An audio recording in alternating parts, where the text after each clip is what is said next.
صرح المتحدث الأمني لوزارة الداخلية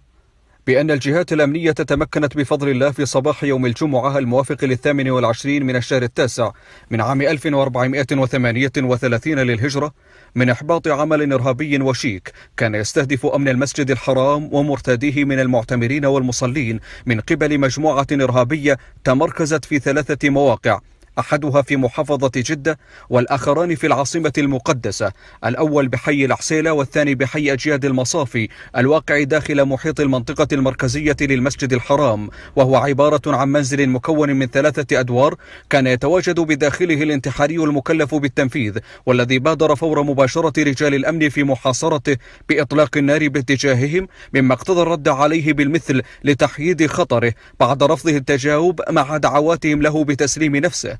واستمر في إطلاق النار بشكل كثيف قبل أن يقدم على تفجير نفسه، مما نتج عنه مقتله وانهيار المبنى الذي كان يتحصن بداخله، وإصابة 6 من الوافدين نقلوا على إثرها للمستشفى، بالإضافة إلى إصابة 5 من رجال الأمن بإصابات طفيفة.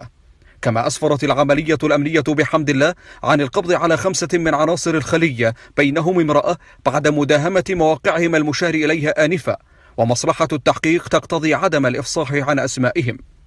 ولا تزال الجهات الأمنية تباشر تحقيقاتها ورفع الأدلة المتخلفة في مكان التفجير والتثبت من هوية الانتحاري.